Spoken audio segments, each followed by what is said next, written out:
Segundo bloque de Mirada Sur de esta semana. Y bueno, lo decíamos, Amadeo, lo más importante fue la Asamblea General de las Naciones Unidas y Cristina por última vez hablando en ese estrado. Hubo un momento en el que cuando hace los agradecimientos finales y sobre todo cuando trata de despedirse haciendo referencia a las cosas buenas que pasaron, que se la vio conmovida, ¿no? Exactamente. Vamos a escuchar, a ver y a escuchar principalmente cuando hace referencia a la importancia de que la política se vuelva a sobreponer a las finanzas y a la economía. Permítanme, en primer lugar, agradecer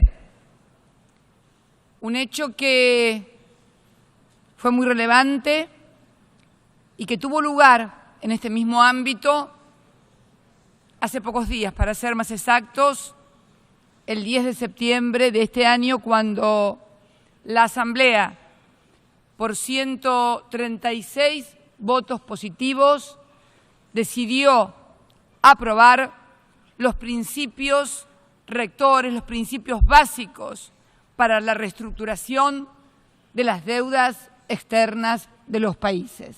Este acuerdo, este principio, estos convenios que se han aprobado aquí y que nosotros hemos decidido enviar a nuestro Parlamento para hacerlo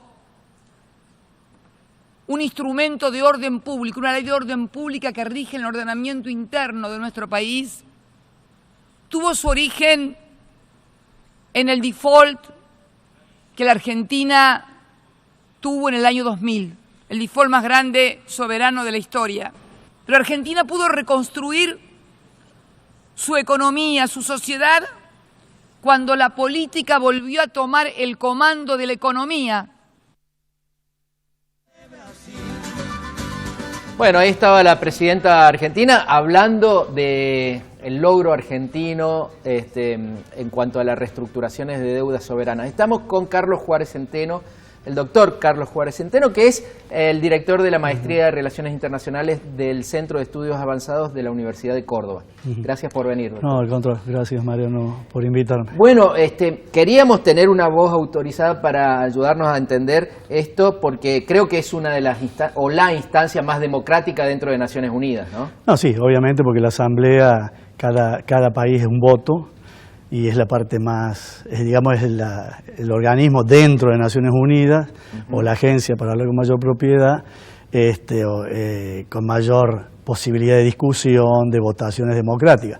Después, desgraciadamente, como está estructurado Naciones Unidas con el Consejo de Seguridad, en donde hay 5 estados que tienen derecho a veto, obviamente que eso hace antidemocrática en sí la Organización de Naciones Unidas, ¿no? Carlos, ¿y el discurso de Cristina te asombró en algo o era más o menos lo que esperabas en virtud de lo que viene diciendo cada año? No, es decir, asombrarme no me asombra porque es lo que yo siempre digo.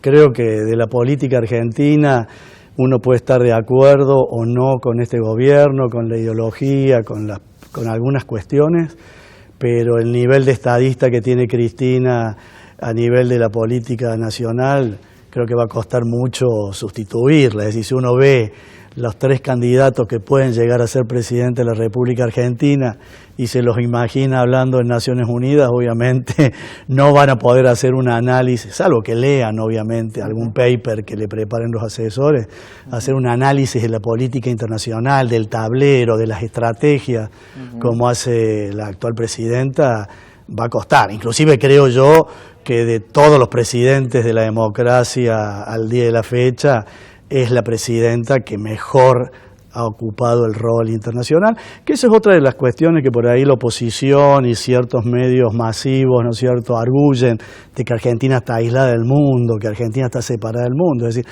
Argentina ha logrado, ¿no es cierto?, que una convención sobre un tema o una declaración sobre un tema como es el sistema financiero internacional, que hace rato que se viene discutiendo, por abrumadora mayoría, sea pronto una norma internacional. Argentina ha logrado que la Convención mundial sobre desaparición forzada de personas haya sido votada unánimemente en Naciones Unidas, fogoneada por Argentina y por Francia. Es decir, el actual presidente del Comité de Derechos Humanos de Naciones Unidas es argentino. Es decir, Argentina cuando habla en el sistema internacional sobre problemáticas de derechos humanos es una voz que se escucha, y si Argentina propone un candidato por alguna de las organizaciones en materia de derechos humanos a nivel internacional, logra la votación para que así sea, porque obviamente ha tenido una impronta estos 12 años de gestión kirchnerista que no se puede negar, y lo que sí es cierto es que Argentina ha optado por una inserción en el mundo totalmente distinta a la que tuvimos en los 90, una inserción en donde prime la política sobre la economía, como lo dijo ella, ¿no es cierto?, en el discurso. Creo que Barack Obama, Carlos, llegaba a esta Asamblea General pensando que se iba a lucir, que iba a dibujar, ¿no? Mostrando la doctrina Obama y mostrando los logros de acercamiento con Cuba y con Irán. Pero indefectiblemente el eje estuvo en Siria y me impactó mucho lo de Putin, ¿no?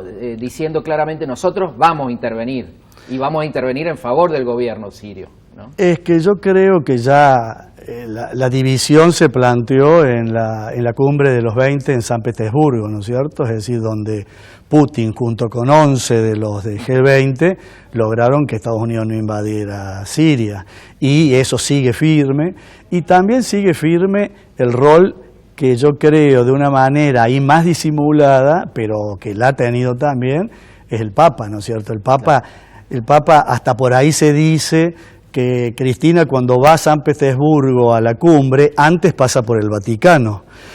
Se dice como que Cristina hizo de embajadora del Vaticano en esa cumbre para lograr que Putin, ¿no es cierto?, asumiera una postura dura frente a Estados Unidos, porque si no hubiese habido una guerra en Siria, que es lo que se ha frenado, ¿no es cierto? Que esa es otra de las cosas que creo que ha sido muy importante de Naciones Unidas, ¿no es cierto?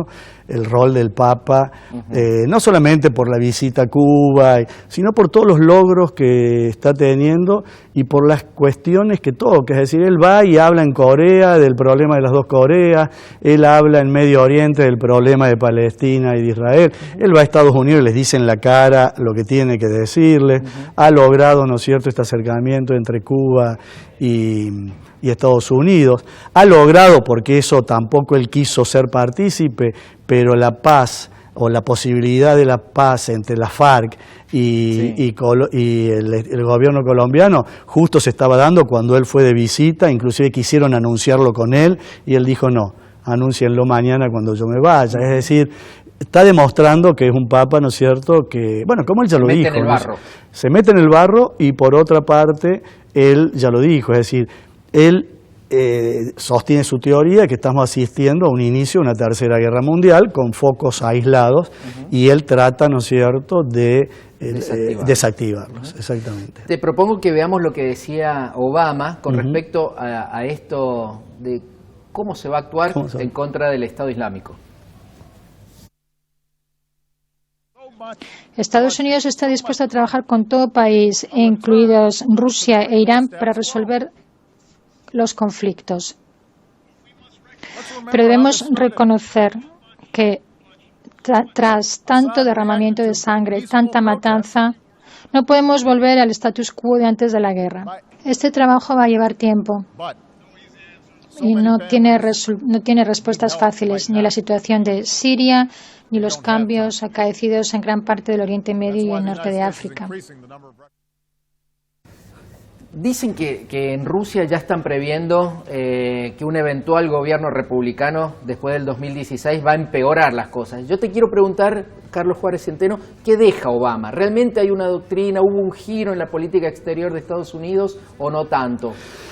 No, bueno, yo esto lo dije hace poco también en una entrevista que me hicieron, ¿no es cierto?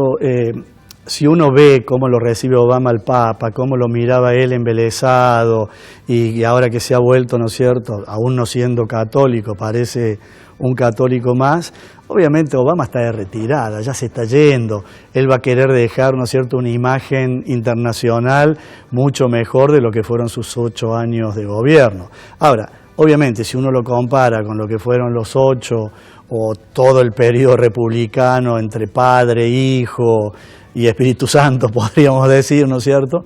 Esas otras cosas que se nos critica por ahí a los latinoamericanos, de las repeticiones, ¿no?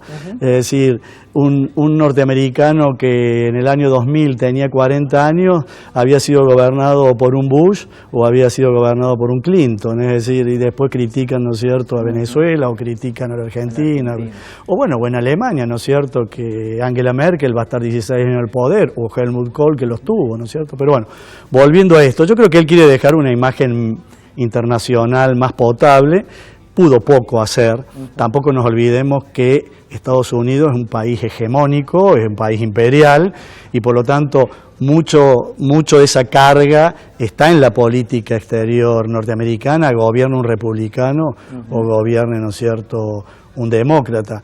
De todas maneras, creo que estas últimas apariciones de él, este acercamiento con Cuba, lo deja con una mejor imagen, el haber logrado aprobar a nivel interno la ley, ¿no es cierto?, de salud pública, muy diluida, culpa de los republicanos, obviamente, no de él, pero bueno, creo que no ha sido... A mí me hace acordar mucho a Blair, ¿no es cierto?, en el Reino Unido, la tercera vía, se esperaba todo, y después terminó siendo peor, ¿no es cierto?, que qué sé yo, que un gobernante de derecha, ¿no es cierto? Pero bueno, eso pasa también en los países centrales, en donde todavía la mella del neoliberalismo sigue calando hondo, y bueno, y eso se refleja en la política internacional, ¿no? Carlos Juárez Centeno, muchas gracias por venir, por ayudarnos a entender estos fenómenos, y esperamos tenerte de nuevo antes de algún viaje que seguramente vas a estar haciendo en los próximos meses. Sí, cómo no, encantado. Muchas gracias. Gracias. Bueno, vamos a un corte y en el próximo bloque sí vamos a estar con los escoceses en Argentina.